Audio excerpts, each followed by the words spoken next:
What up? I got Naskin here with me. This ain't a diss song, but yeah, you know what it is. I'm a cheesehead, y'all niggas cheese whiz. Pittsburgh Steelers, that's nothing. That Super Bowl ring, that's nothing. Pull up in your town when you.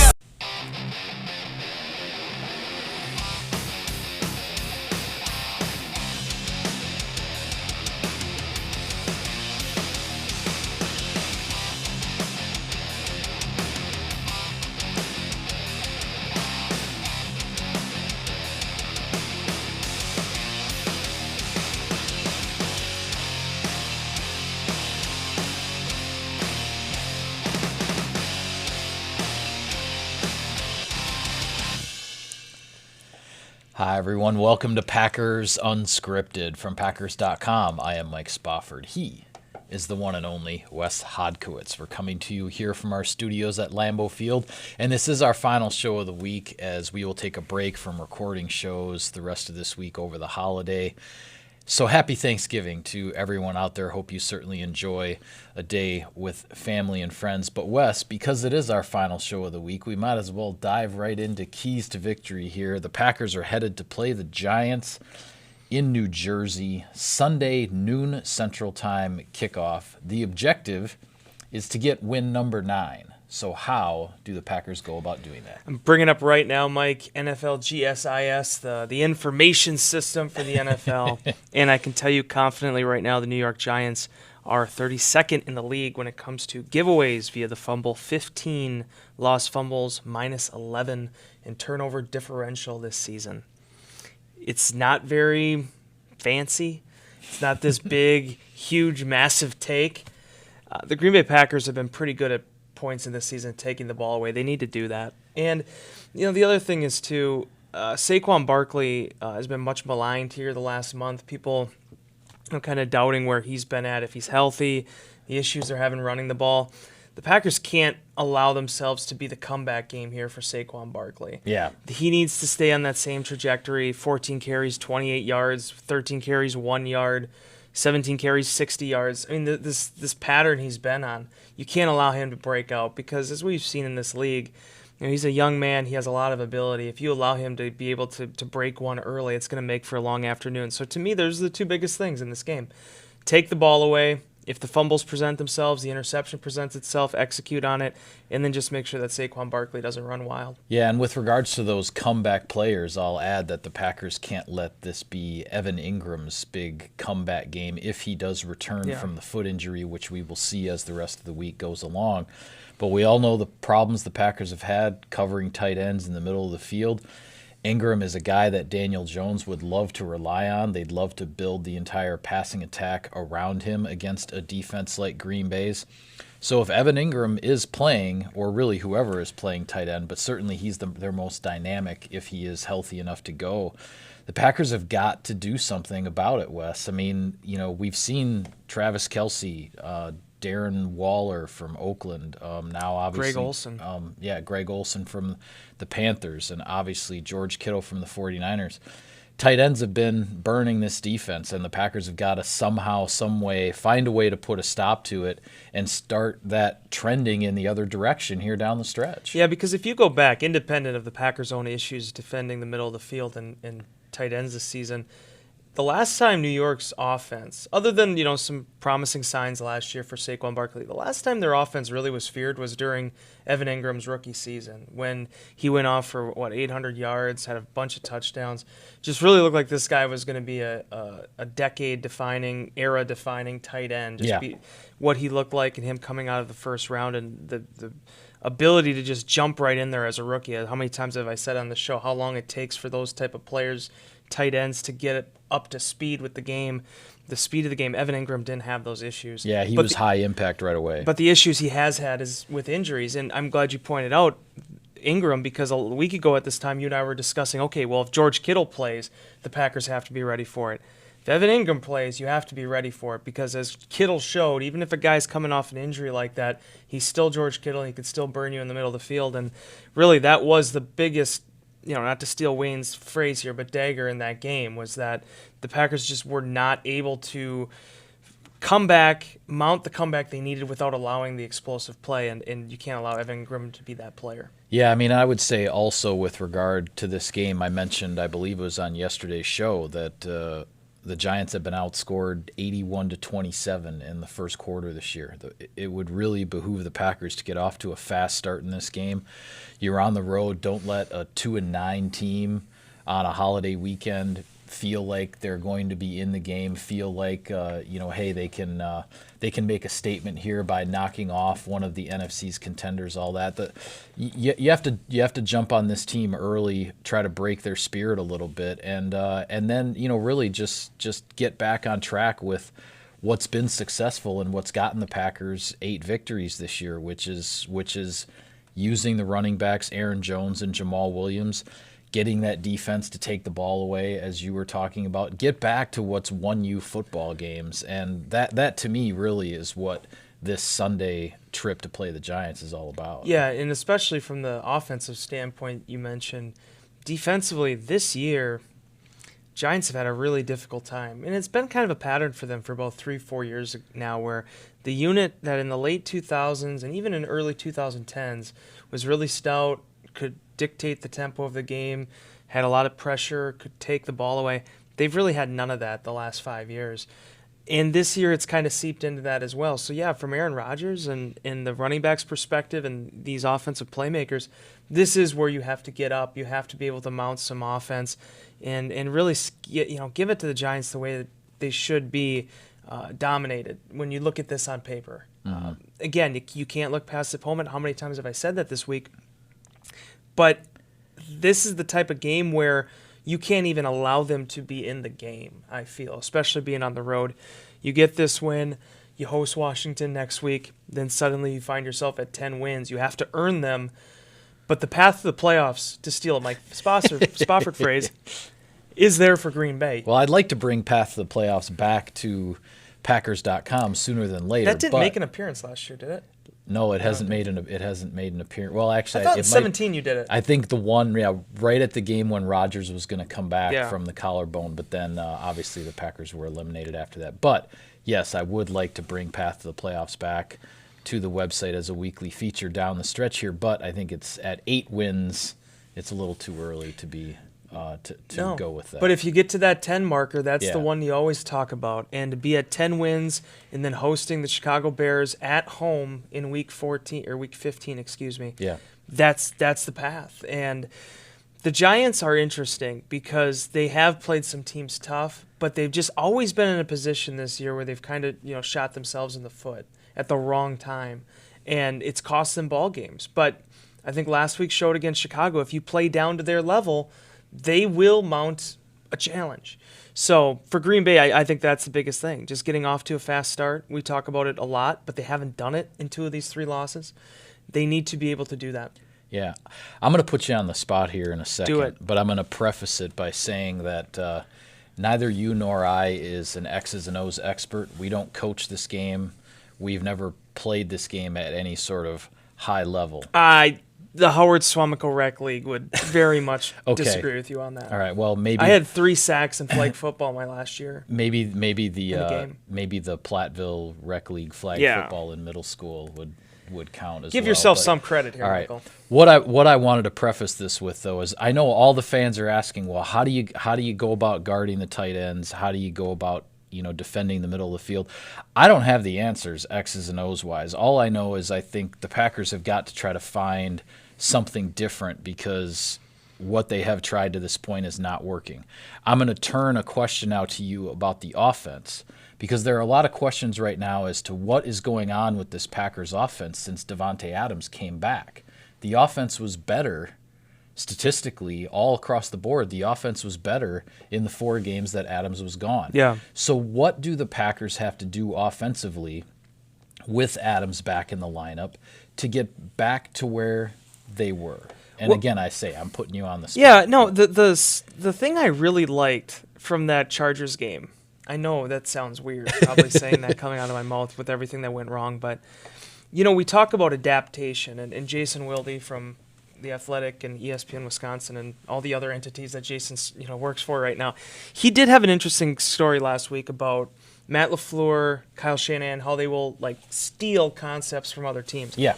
I really liked that first game against after Kansas City, all that motion, and not really like formal motion, like almost sort of like arena league, guys just moving around in the backfield, not even really getting set before the play. I really like that concept that they ran with Hardman. They ran it some with Tyreek Hill. Kansas City did in that game against Green Bay. They come out against the Chargers. They did the same exact thing with Aaron Jones.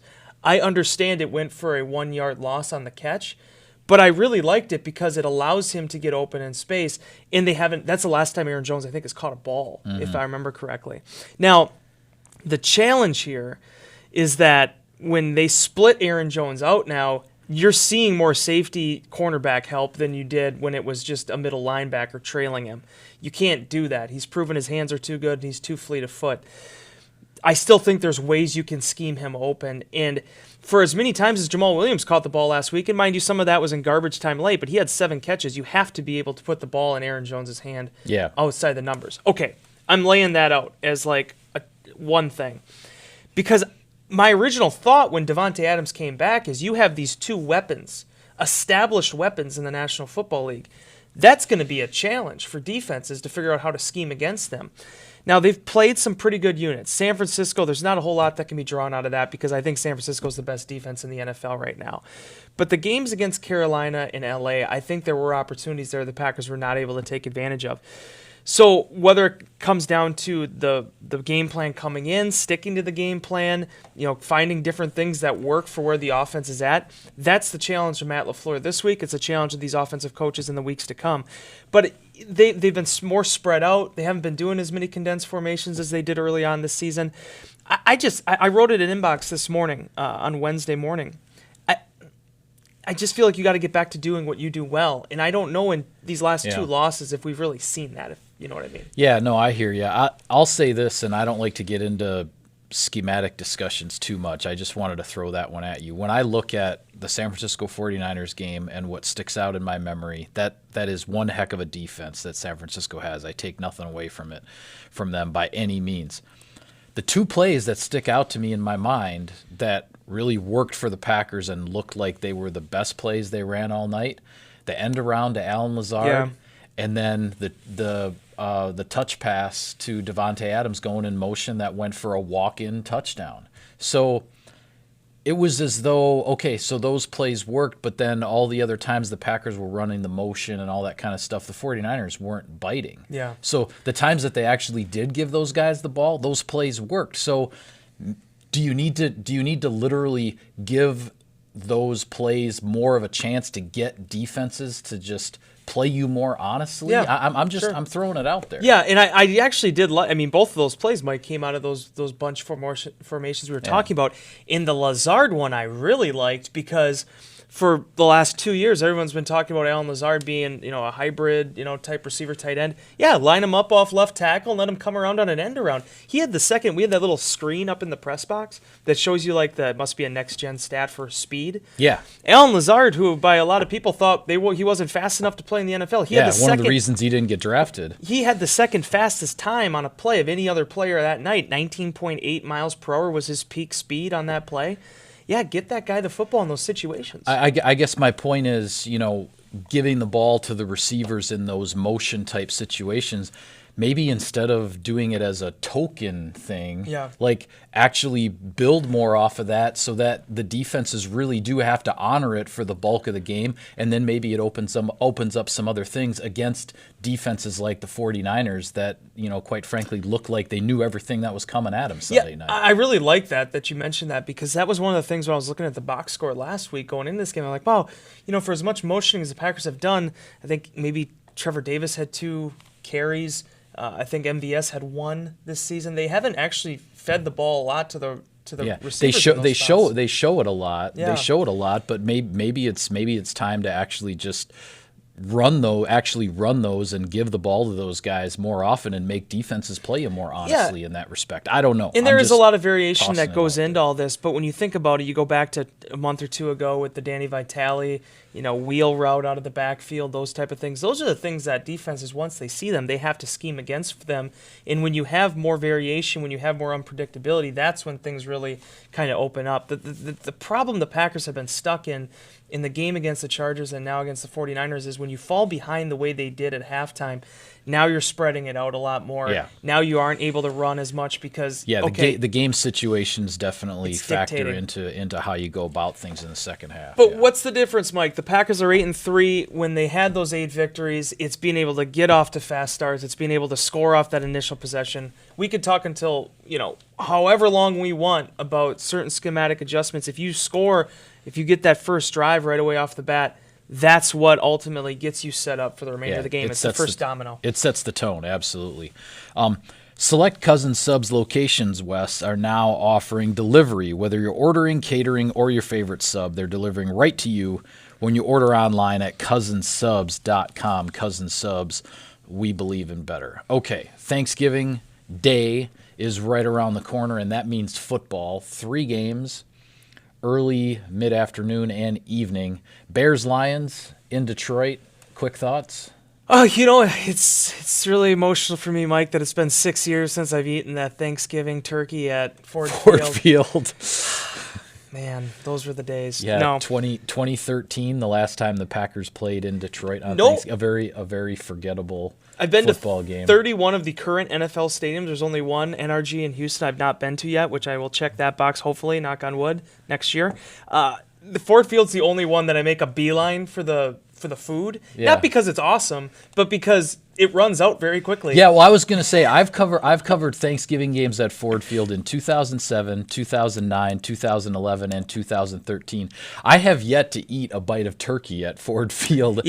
Because they always run out of food. I don't frequently get timed at the 40, but if you had like one of those highway guns, like in terms of like measuring like speed, that thing I'd be pushing maximum speed on that thing, because not that the turkey's that good, but if you don't get to the turkey, it's just potato salad and lettuce. I mean, ask Tom Silverstein from the Milwaukee Journal Sentinel about that. But okay, long story short, Chicago, Detroit.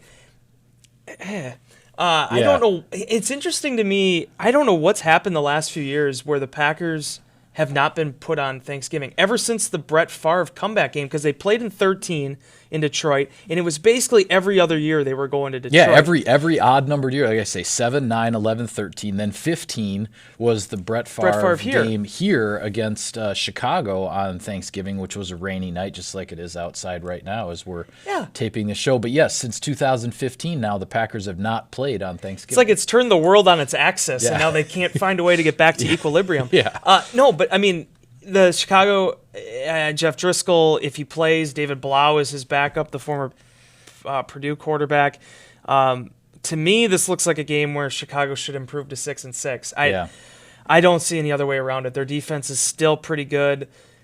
They have enough offensive weapons. I just haven't seen anything from the Driscoll Lions offense to suggest that they're going to win this game. I think the Bears are looking at this obviously as get to 6-6, and then they say, hey, we have one more game, and then we're going to be playing the Green Bay Packers. So the Bears are looking at it saying, hey, if we can get to 7-6 and then come to Lambeau Field and knock off the Packers and get to 8-6 with 2 games to go, then it's like, hey, you're still scoreboard watching in that instance, but they're hanging on by a thread, and they're going to try to hang on as long as they can. They kind of remind me a little bit of the Pittsburgh Steelers too, because it's not like you're not playing for draft picks. I mean, you're playing for wins. Mm-hmm. There aren't draft picks there, so they got to get after this thing. I think for Ryan Pace and certainly for Matt Nagy, showing that the steps that they made last year, they're not that far off of that.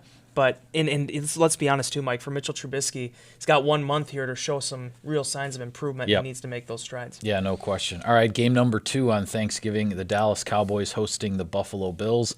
A lot of noise in Dallas from Jerry Jones and his frustrations with losing to the Patriots last week, and the Cowboys being 6-5 at this stage, and the Buffalo Bills at 8-3 and looking to try to stay on track for a playoff spot in the AFC, but everybody questioning just how good the Buffalo Bills are based on their schedule and who they've beaten. It's really weird. I don't know what the Vegas odds are on this game. I would still think that the Cowboys are favored, even though some of the issues they've had. Yeah. But here's the thing for Buffalo. This happened to him 2 years ago with Sean McDermott's first year as head coach. Maybe it was 2 years ago. You got to win the games that are in front of you. Mm-hmm. And for the most part, they have. Now they've taken on the chin a couple times too, but that's a good defense. Offensively, they do enough to win some of these games. I still don't think they're overly dynamic with what they do, but be that as it may, they're playing the competition that they are. The Dallas Cowboys, to me, have underachieved. I mean, they just have. And I understand that was a mud bowl, a slop bowl on Sunday night. You throw some of those different variables up. They did not get the ball to Amari Cooper in that ball game. Zeke Elliott has been kind of up and down at points of this season when he has played. But the Cowboys are still in the lead of that division. If you get to 9 wins in the NFC East, you have to be feeling okay about your playoff chances at this point, or at least winning that division. Yep. And I'll be honest with you, Bills are 8-3, but I mean, the Cowboys need to win this game if they are legitimately going to try to put together any argument that they are a contender. Yeah. And in the night game, the New Orleans Saints getting a rematch from just a few weeks ago against the Atlanta Falcons. This one will be in Atlanta. The Falcons a few weeks ago came off of their bye at 1-7, went into the Superdome in New Orleans and kind of shocked the NFL world in a sense by not just beating the Saints, but quite frankly beating them handily. And then the Falcons won another game, and they were looking like, okay, they're putting everybody in the NFC on notice who's on their schedule. Then last week they go out and their defense sort of reverted to form, and they gave up a whole bunch of points to the Tampa Bay Buccaneers, and they lost again. Yeah. Atlanta playing at home against New Orleans. New Orleans trying to get to 10-2 and keep pace with those teams like the 49ers and the Seahawks that are sitting on top of the NFC right now. Do the Saints get the revenge here? Here's the thing. Yes, I would think so. Okay. But Atlanta, I'm done trying to figure them out. I know. You can't. It's the one thing I yeah. will say, people are going to look at it, they're going to go 9-2 New Orleans against 3-8 Atlanta. It's going to be an entertaining football game. Like, it's going to be fun. I just don't know if Atlanta's going to be able to, lightning's going to strike twice there. Yeah. New Orleans has had ups and downs too, but every single time they've had a lull, they've bounced right back. Yeah. And I just think when you look at their weapons, what they offer, there are so many challenges for Atlanta to be able to stop them twice in a row. And offensively, there were years where Matt Ryan could just outshoot the other team. This hasn't been one of those years. So I think it's going to be really exciting. I'll probably get a chance to watch it on Thursday night, but other than that, I don't know where that one's going to end up. Yeah. All right. Well, it'd be great for the Packers' perspective, though. I mean, if New Orleans would kind of kind of drop their T again, that's fine. Yeah. And Packers can make up another game. Yeah, certainly would help Green Bay there if Atlanta were to get the season sweep over New Orleans. Quickly before we go, I have to get your thoughts on the game of the day in the NFL coming up on Sunday, which is the San Francisco 49ers traveling across the country to Baltimore to face Lamar Jackson and the Ravens.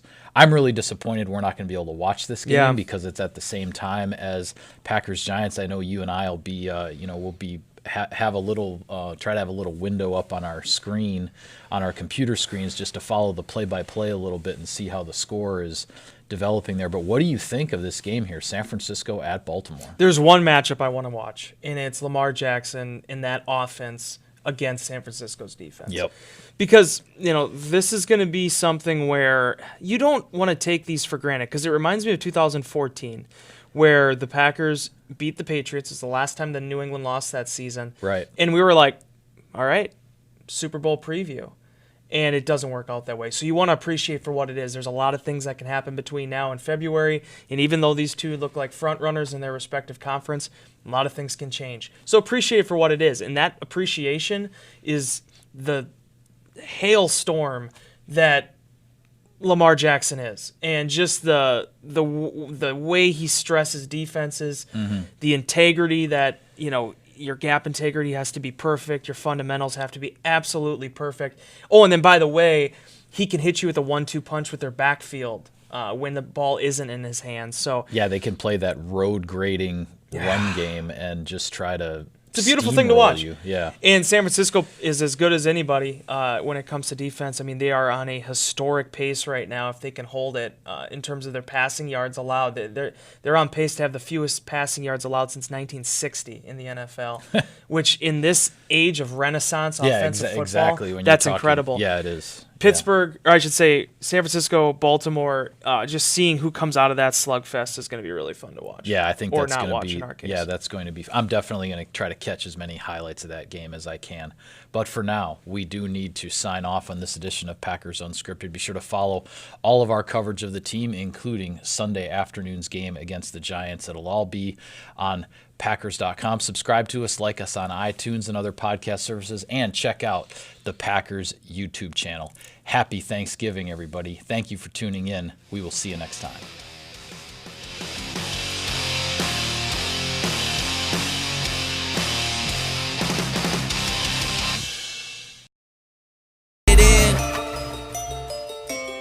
Oh, yeah.